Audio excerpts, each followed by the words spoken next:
Baik, Assalamualaikum warahmatullahi wabarakatuh. Perkenalkan, nama saya Abda Muhammad Subhi dengan NIM 1020124000339. Saya dari kelas TI 4802. Di sini saya akan melakukan sebuah perbaikan pada mata kuliah kimia, yakni pada CLO 2, itu tentang konsep mol dan ion dalam stoikiometri. Baik, saya menemukan konsep dari sebuah makalah kimia yang berjudul Konsep Mol dari Manduapati. Mol merupakan jumlah tertentu untuk menyatakan banyak suatu zat yang berukuran mikroskopis.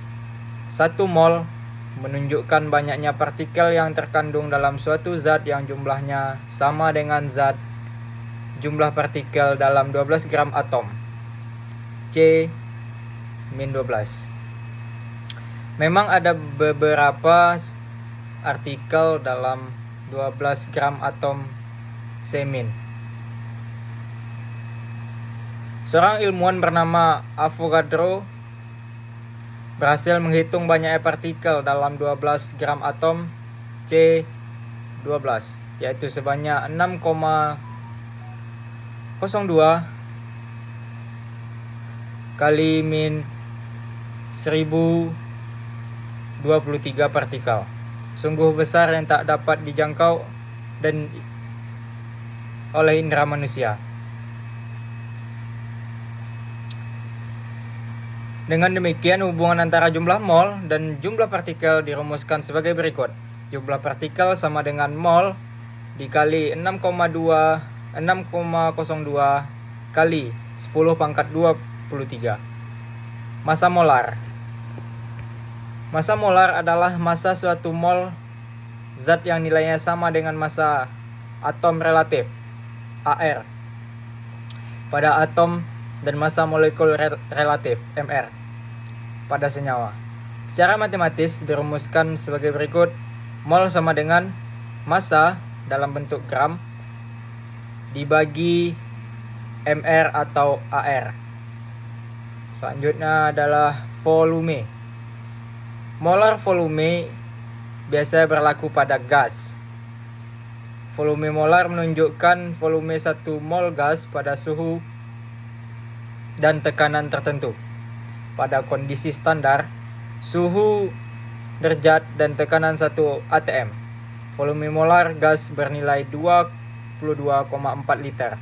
Secara matematis dirumuskan sebagai berikut. Volume STP sama dengan mol kali 22,4 liter. Apa sih penerapan konsep mol dalam kehidupan kita sehari-hari? Saya mengambil dari makalah ini, ada 3 di dalam makalah ini.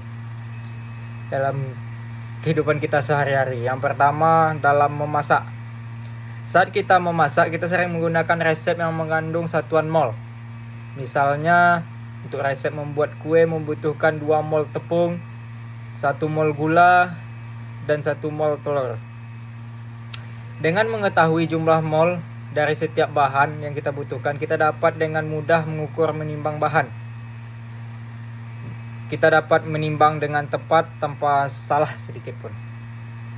Yang kedua, kita menggunakan konsep mol, yakni pada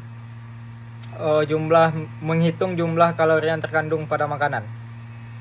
Misal, semangkuk nasi yang kita makan, itu berapa yang kalori yang kita dapat dari hasil penghitungan jumlah kalori. Terus yang kedua itu ada di bidang kesehatan. Bidang kesehatan yaitu mol digunakan untuk menghitung dosis obat yang diberikan kepada pasien. Misal, dosis obat ibuprofen untuk orang dewasa adalah 2 mol per hari. Dengan mengetahui jumlah mol ibuprofen yang dibutuhkan, dokter dapat dengan mudah memberikan dosis yang tepat kepada pasiennya. Selanjutnya kita masuk pada pembahasan stoikiometri. Saya mengambil sebuah sumber dari jurnal Stoikiometri Konsep Mol, menghubungkan dunia mikroskopik dan dunia molekular. Apa sih stoikiometri itu? Stoikiometri merupakan kajian tentang hubungan massa dalam senyawa kimia dan reaksi kimia. Penggunaan umum stoikiometri adalah untuk menghubungkan massa reaktan yang diperlukan untuk membuat suatu senyawa. Perhitungan dapat dilakukan dengan metode faktor label dan hubungan ekuivalen massa molekul atau massa formula yang berkaitan. Selanjutnya kita mengambil dari jurnal yang lain, yakni dengan judul Pengembangan Modul Praktikum Kimia Stoikiometri Berbasis Lingkungan di SMA Negeri 4 Kaur, Bengkulu. Di dalam jurnal ini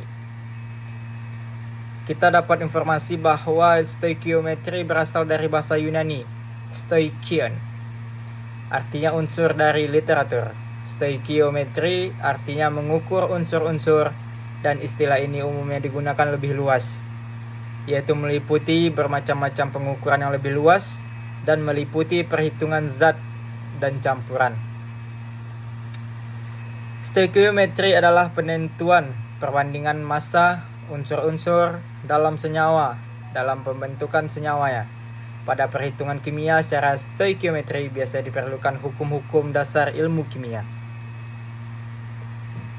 Hukum kimia adalah hukum alam yang relevan dalam bidang kimia. Dan konsep paling fundamental adalah di dalam kimia adalah hukum konservasi massa yang menyatakan bahwa tidak terjadi perubahan kuantitas materi sewaktu reaksi kimia, dan konservasi energi menurun ke suatu konsep-konsep penting mengenai kesetimbangan termodinamika dan kinetika. Stoikiometri adalah ilmu yang mempelajari kuantitas dari produk dalam reaksi kimia. Dalam perhitungan, stoikiometri paling baik dikerjakan dengan menyatakan kuantitas yang diketahui dan tidak diketahui dalam mol. Kemudian bila perlu dikonversikan menjadi satuan lain.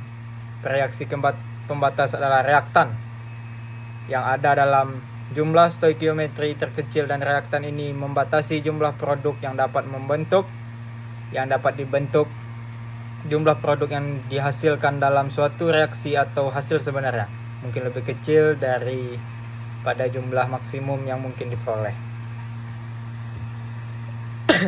Jadi begitulah sedikit pemaparan dari saya tentang molekul ion dalam stoikiometri. Bila ada salah, saya mohon maaf. Saya akhiri. Wassalamualaikum warahmatullahi wabarakatuh. Terima kasih.